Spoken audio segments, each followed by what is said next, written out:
Time and work chapter से related है और बहुत आसान सवाल होते हैं अगर आपको कॉन्सेप्ट क्लियर है तो इसको भी देख लेते हैं। तो क्वेश्चन क्या कह रहा है आपका, 10 man working 8 hours a day, यानी कि 10 व्यक्ति हैं 8 घंटे काम करते हैं एक दिन में, कैन फिनिश ए वर्क, और किसी भी पर्टिकुलर काम को वो 28 दिन में खत्म कर देते हैं 28 डेज में। तो इन हाउ मेनी डेज, तो कितना दिन लगेगा 8 man working 5 hours a day, अगर 10 व्यक्तियों की जगह 8 व्यक्ति हो जाएं और वो 5 घंटा काम करना शुरू कर दें, तो काम कितना बच गया आपका, 50% कराना है उनसे, 100% काम भी नहीं कराना। तो आपको ये क्वेश्चन डील करना है।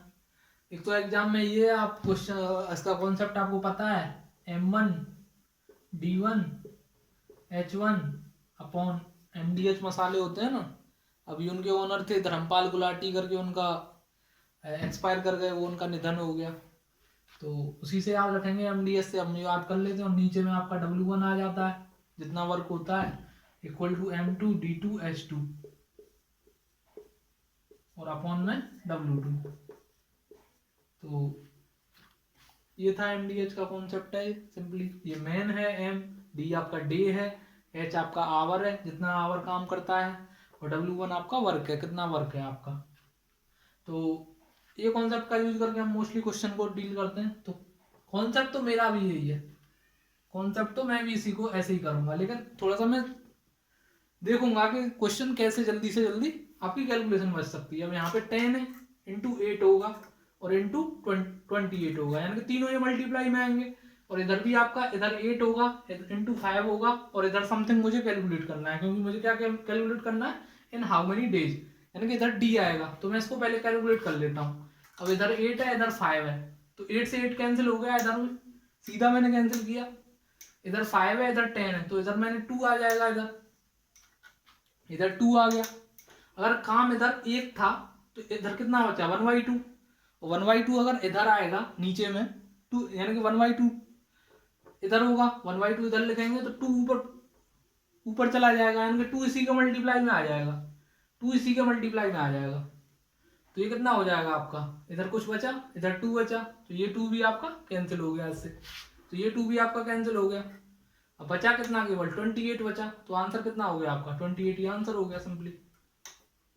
अब फॉर्मूला अप्लाई करके भी देख लीजिए तो भी आंसर सेम आएगा। क्या फॉर्मूला लगेगा, 10 इंटू 8 इंटू 28 और डिवाइड बाई 1, क्योंकि इधर काम 1 था और इधर कितना है, इधर आपका 8 मैन है इंटू 5 आवर्स लग रहा है, और डे आपका डी है, D2 जो भी है, और काम कितना है इसका 1 का आधा है, अगर इसको 2 मान लोगे तो इसको 1 ले लो, या फिर इसको 1/2 ले लो। इसको 1/2 लेने से ये आपका जो 2 है नीचे वाला, ये आपका ऊपर ट्रांसफर हो जाएगा, तो ये इधर मल्टीप्लाई 2 आ जाएगा, यही मैंने किया, इधर मल्टीप्लाई में 2 लिख दिया। आपको ये कॉन्सेप्ट सीधा अंदर ही अंदर सोचना है, आपको पहले से ही थिंकिंग ऐसी डेवलप कर लेनी है जिससे कि आप क्वेश्चन को देख के सॉल्व कर पाओ। तो ये आपका कैंसिल कर दिया था मैंने, ये 2 टाइम्स कैंसिल हो गया, 2 से 2 कैंसिल हो गया, 8 से 8 कैंसिल हो गया, सीधा 28 बचा, मैंने यहाँ पे आंसर टिक कर दिया आपका 28। तो मेथड विल बी सेम, लेकिन आपकी ये जो अप्रोच है क्वेश्चन करने की वो थोड़ी सी डिफरेंट होनी चाहिए, जिससे आप, कितने बच्चे एग्जाम दे रहे हैं, सबका सिलेक्शन तो नहीं होगा ना, उसी का होगा ना जो थोड़ा सा स्पेशल करेगा। तो आपको स्पेशल करना है तो इस चैनल से जुड़े। तो नेक्स्ट क्वेश्चन देखते हैं। नेक्स्ट क्वेश्चन भी सेम ही है, टाइम एंड वर्क से। तो ये क्या कह रहा है, द एफिशिएंसी ऑफ ए और बी, दो व्यक्ति हैं जिनकी एफिशिएंसी का अनुपात दे रखा है, उनकी जो कार्य क्षमता है, कार्य करने की क्षमता, उसका अनुपात दे रखा है 3:5, 3:5। Both of them working together finish a work piece of work in 15 hours.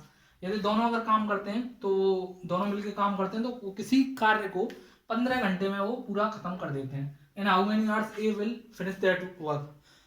तो ए अगर उसी काम को अकेला करे तो वो कितने काम में समय में करेगा। तो ये क्वेश्चन है, सिंपल क्वेश्चन है बिल्कुल, करने को हर एक कोई कर लेगा, लेकिन कुछ लोग ऐसे होंगे जो घर पे करेंगे और कुछ लोग ऐसे होंगे जो एग्जाम में करेंगे। अब एग्जाम में कौन करेगा, जो घर पे अच्छी प्रैक्टिस होगी जिसकी, और प्रैक्टिस भी कौन से वाली, टिक करने वाली, ऐसा नहीं लिखने वाली लिख लिख के कर रहे हैं। तो इतना टाइम नहीं होता है ना, ऐसे तो सब कर लेंगे, बना लेंगे क्वेश्चन, सबका सिलेक्शन तो नहीं होगा ना, तो किसी एक का ही होगा। तो कैसे होगा किसी एक का, आपको सिंपली कॉन्सेप्ट पता होगा, जो एफिशिएंसी होती है, जो टोटल वर्क होता है, सॉरी, जो टोटल वर्क होता है वो efficiency into number of days या फिर टाइम। क्यों? इस कॉन्सेप्ट को ऐसे याद रखना है। आपने जैसे कोई भी है, आपने जैसे आपका कोई बिजनेस है, आपका चेयर बनाने का, तो आप 2 चेयर बनाते हो, 2 चेयर बनाते हो और टाइम कितना लेते हो? 2 दिन। 2 दिन में आप 2 चेयर बना रहे हो तो टोटल चेयर कितनी बन जाएंगी आपकी? 4 चेयर बन जाएंगी कि नहीं? या फिर आप और कुछ भी एग्जांपल ले सकते हो। 2 बंदे हैं, एक दिन में एक बंदा 4 काम करता है, आपका 4, तो वो आपका 8 दिन में कितना करेगा? तो 8 4 जा 32 काम हो जाएगा आपका कंप्लीट। तो इसी कॉन्सेप्ट को आपको याद रखना है, बस इतना ही करना है। इतना आप कॉन्सेप्ट क्लियर है तो आपका क्वेश्चन भी क्लियर हो जाएगा। तो इसके लिए आपको क्या देखना है? सिंपली उनकी एफिशिएंसी का रेशियो 3:5। तो 3:5 यानी कि अगर दोनों मिलकर काम करेंगे तो एक दिन में कितना काम खत्म कर देंगे? 5 + 3 8 काम फिनिश कर देंगे। लेकिन टाइम कितना लग रहा है? 15 आवर्स लग रहा है।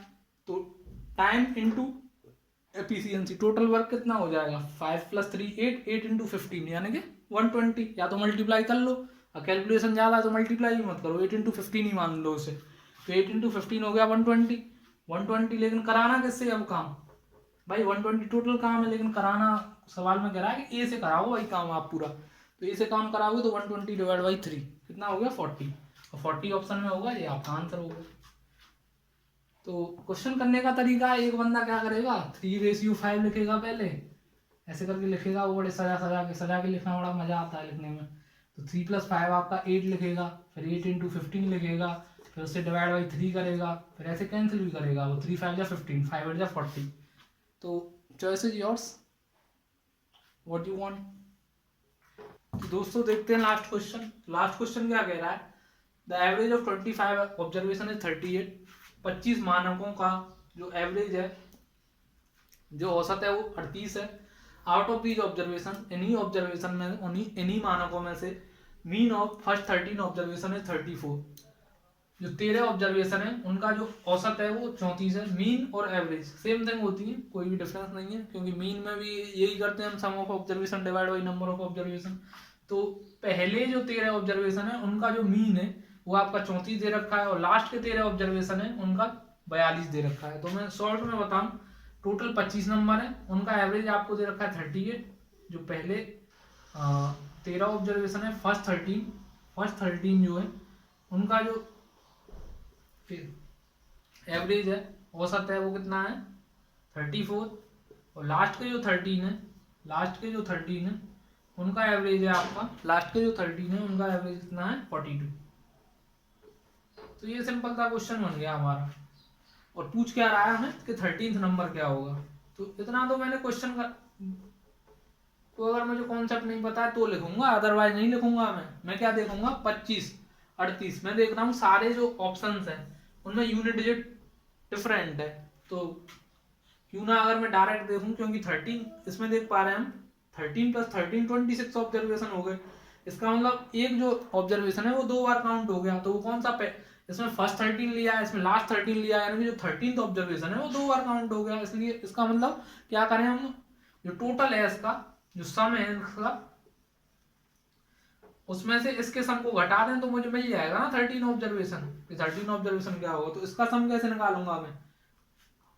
इसका सम निकालूंगा 13 × 34 प्लस इसका सम निकालूंगा 13 × 42। अब मैं इसको लिखूंगा नहीं, मैं डायरेक्ट देखूंगा। 3 4 जा 12, 12 का मतलब 2, 12 का मतलब 2, क्योंकि मुझे यूनिट डिजिट डिफरेंट दिख गया। और 3 2 जा 6, तो 2 तो इधर आ गया, 3 4 जा 12, और 3 2 जा 6 इधर से आ गया।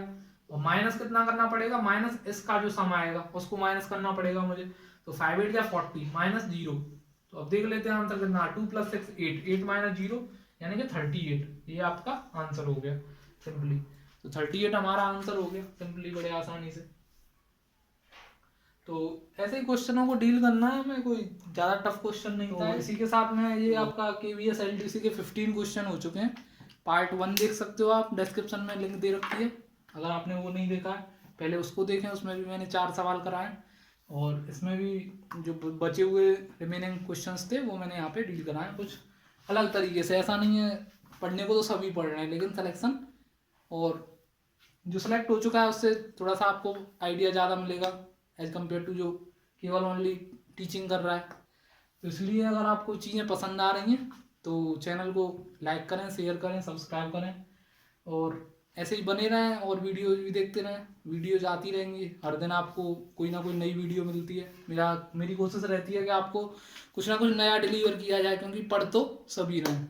तो पढ़ने के साथ साथ कुछ, अब पढ़ तो सभी लोग रहे हैं, लेकिन कुछ अगर नई नई चीज़ें सीखने को आपको मिलेंगी तो अच्छा लगेगा। तो इसी के साथ आपसे विदा लेना चाहता हूँ। Thank you.